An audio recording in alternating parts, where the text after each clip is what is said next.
Welcome back to the Cossy Arsenal channel. My name is Cossy. Welcome back to a brand new video. Fabrizio Romano has confirmed that Arsenal are working on two more big signings after the arrival of Martin Zubimendi. Andre Bata and Mikel Arteta are working on a big left winger, and we are also working on a big centre forward. He also says that Arsenal will sign a centre back, that is for sure, and another midfielder if Thomas Partey leaves. Hit the like button, subscribe to the channel as well. It's going to be a very fantastic 4 weeks coming up for Andre Bata and Mikel Arteta as they want to sign players before June the 19th. But Gabriel Martinelli is another player in the news right about now, and Fabrizio has confirmed that Arsenal will accept offers that are acceptable. If it's between 50 to 60 million, Arsenal are willing to listen to offers for Gabriel Martinelli. So let me know in the comment box below, is it Trossard for you that should go? Is it Gabriel Martinelli for you that should go? At the moment, Arsenal willing to sell Gabriel Martinelli according to Fabrizio Romano. But this is the guide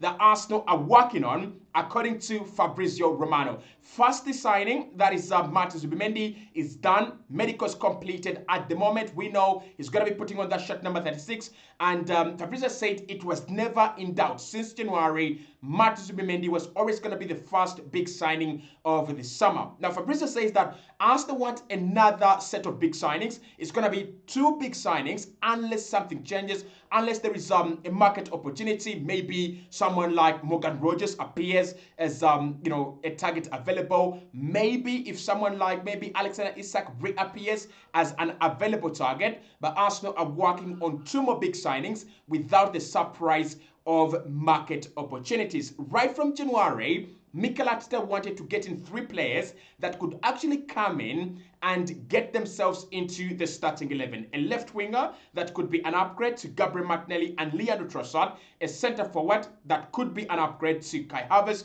and Martin Zubimendi to either replace Thomas Partey or Jorginho. And for now, we know that Martin Zubimendi is a done deal and he will be replacing Thomas Partey in the starting 11, and Partey could be the bench option. So, who are the next big signings at Arsenal? Who are these two big signings that Arsenal are trying to work on? And are they going to happen? When are we going to see them? Let's dive into the guide for Fabrizio Romano. So, the second signing, according to Fabrizio, is going to be a centre forward, and not Kepa Arrizabalaga, or not a GK.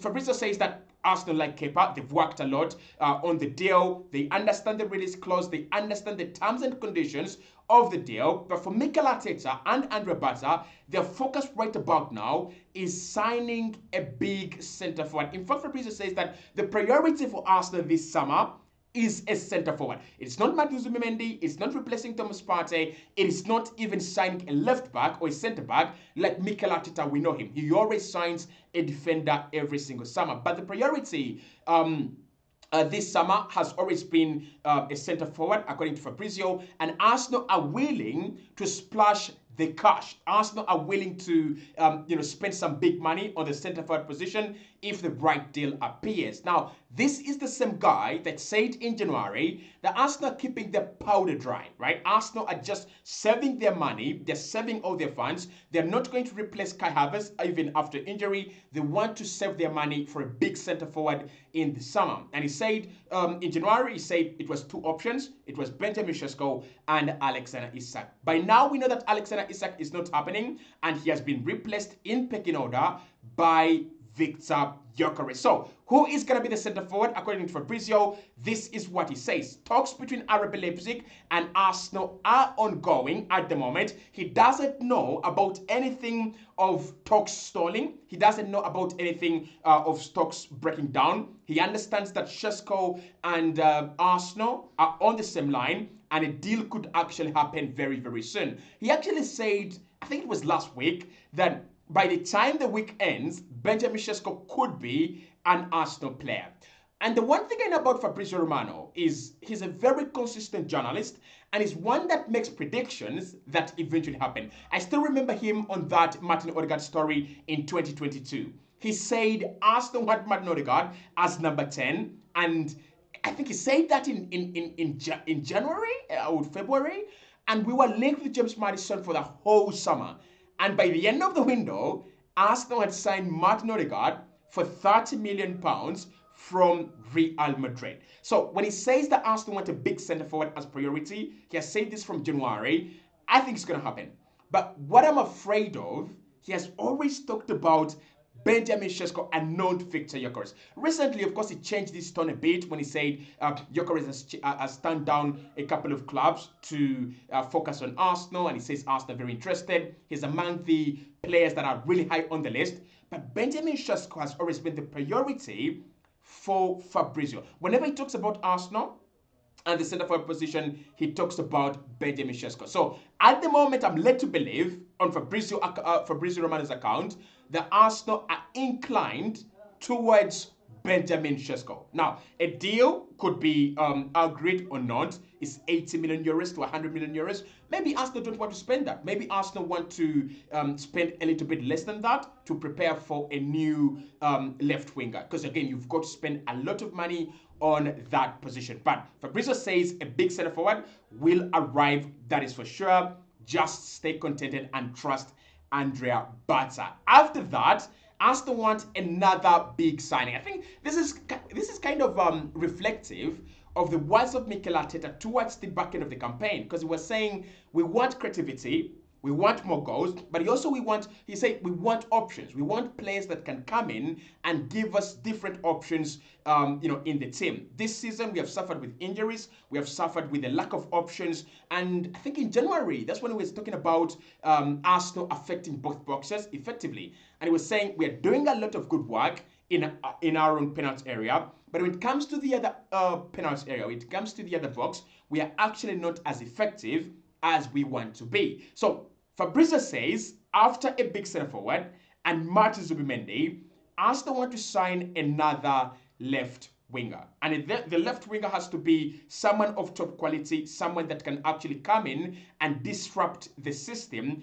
that we have. That is Gabriel Martinelli and Trossard, someone that can be able to upgrade or give us better qualities than those players. Now, if you think about these three options, there is something that you're going to notice. One, Martin Zubimendi is a penetrative DM, like Vitinha, like Toni Kroos. He creates chances from deep. But not only that, he allows the likes of Declan Rice, he will allow the likes of Mikel Merino, the likes of Martin Odegaard to stay high up the pitch. So next season, we might see Arsenal use their spine a little bit more, but we might see Arsenal be more penetrative, especially in the middle of the pitch, than we saw us last campaign. That is by the introduction of Martin Zubimendi. And people out there are saying Martin Zubimendi is not an upgrade on Thomas Partey. Maybe physicality-wise and maybe in terms of defensive output, Partey is a much better player. But in terms of Arsenal having the ball, taking care of it, and making sure that we pass the ball directly and quickly and break a little bit quickly in terms of transitions, Martin Zubimendi is a much better player. And it gets more interesting because Fabrizio says that at the moment, Arsenal came into this window wanting to sign Nico Williams. He was the priority. Mikel Arteta was obsessed with Nico Williams. He wanted him. He was willing to spend another summer chasing Nico Williams. But the player's made his choice. He wants to go to Real Madrid. And now Arsenal have to look elsewhere. And the player we are focusing on is Rodrigo Goes at Real Madrid. Now, Fabrizio says this is not going to be easy. It's a very, very difficult deal. And his tone on reporting on it is kind of different from what we've seen from the Mirror, the Daily Mail, and I would say the Athletic as well. Because the Athletic wrote a story and they were saying that Arsenal believe a deal could be done. But Fabrizio says there is a lot in the way for Arsenal to get this deal done. There is that Xabi Alonso meeting that has not happened yet. There is that Madrid consensus that we have not reached yet. And Arsenal internally have to decide how much money do they really want to spend on Rodrigo or a new left winger. Are they willing to go as high as 90 million euros? Do they really think that the player is worth 90 million euros? If they can do that, if Arsenal can pay that money, then maybe Rodrigo could be the player. But he then says that Arsenal are interested in more players. Arsenal are interested in other positions apart from Rodrigo. Actually, in terms of the left wing position, Andrea Barca has talked to more than 30 players just in that position. Kudus, Mbuemo, Rodrigo, Nico Williams, Semenyo, and a couple of others. I mean, we could spend a whole video mentioning the players Arsenal have talked to on the left wing. But there is a video I'm doing where we'll be ranking all the players Arsenal are looking to replace Gabriel Martinelli. At the moment, Arsenal want Rodrigo, but there's so many other options. There's so many other players that Arsenal are looking at. Now, I think with the left wing position, it could be Rodrigo, in my opinion, right? Because Fabrizio says that is where the focus is. That's where Arsenal are trying to look. And it's going to depend really on who leaves. Is it going to be Gabriel Martinelli? Is it going to be Leandro Trossard?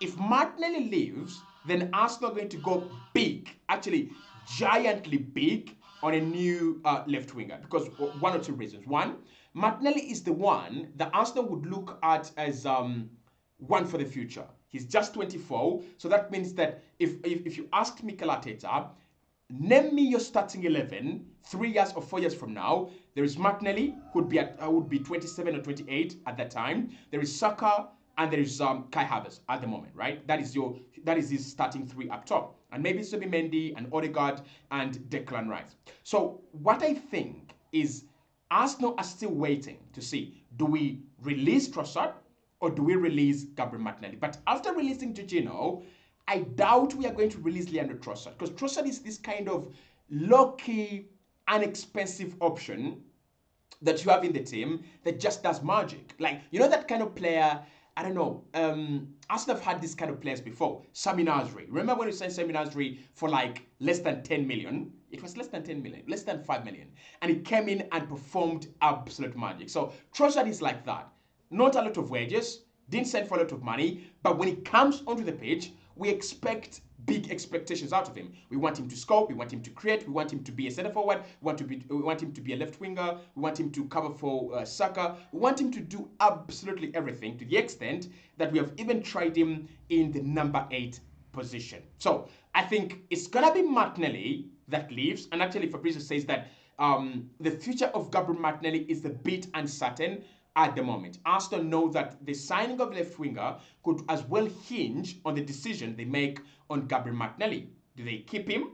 Do they not keep him? That is all coming up this summer. But for me, the left wing, I think it's going to be Rodrigo. If it's not Rodrigo, I won't be surprised and I won't be shocked if Arsenal go for someone crazier like Morgan Rogers or Rafael. And the reason as to why I think it could be Morgan Rogers, if you're willing to spend 77 million on Rodrigo and you're willing to spend 50 million on Dean Huijsen, who is a centre-back, what about a position or what about a player like Rogers? Rogers is like Aaron Ramsey, can play on the left wing, can play on the right wing, and is a fantastic midfielder. So I won't be surprised if Arsenal go for someone like Morgan Rogers. That is, again, a very, very big signing. But after that, Arsenal then will sign, according to Fabrizio, Arsenal will then go and get their second choice goalkeeper, who is Kepa. A deal is already done. Now, that's not the end. We have a centre back to look at, and we also have the Partey situation. But Fabrizio says that at the moment, for Mikel Arteta, whether Kivior leaves or stays, whether we sell another defender or we don't, we will sign another defender. And at the beginning of the summer, Fabrizio reported on Milos Kerkez, and he said Mikel Arteta wanted a player who is explosive, a player who is able to bomb up and down that left-handed side. And he was talking about Milos Kerkez as the number 1 option, and he was saying that Arsenal are also looking at Ryan Enori. Milos Kerkez at the moment has joined Liverpool, and Ryan Enori has gone to Manchester City. Does that mean that Arsenal have now cooled down their maybe anticipation and interest in signing a left back? Well, that is not the case. Fabrizio says Arsenal are now concretely putting all their eggs in one basket, and that is the basket of Jorginho Hato. Arsenal are convinced they could do the deal for Jorginho Hato, and they're also convinced about the profile of the player. He can actually play at centre back and left back as well. Now, the difference between Jorginho Hato and the other two players that we've talked about, Kerkez and Ryan Enori, they are out and out left backs who could tuck into midfield. Jorginho Hato is an out and out centre back who is so comfortable at left back. And I think Mikel Arteta, again, he's going for the same profile in this, in two successive windows. Last summer, he signed Calafiori.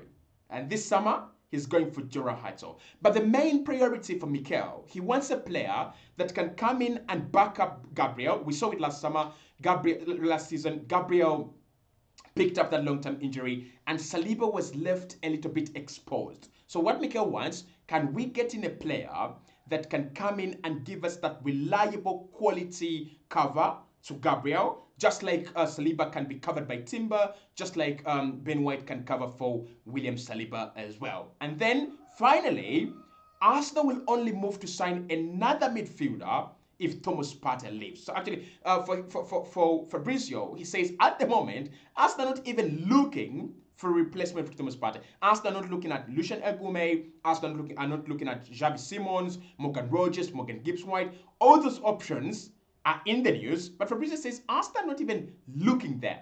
They will only look to sign another midfielder if we lose Thomas Partey. And at the moment, the priority for Arsenal is still to keep Partey alongside Martin Zubimendi. Can we do that? Can we keep him? That is Fabrizio's transfer guide for Arsenal, especially in the next 4 weeks. A lot is going to happen. In my next video, I discuss what we could see next week. What could see this week actually in terms of the center forward. Could we see a couple of bids? Could we see a couple of maybe bids turned down, bids accepted? Could Arsenal actually get a new signing this week? We shall discuss that in the next video.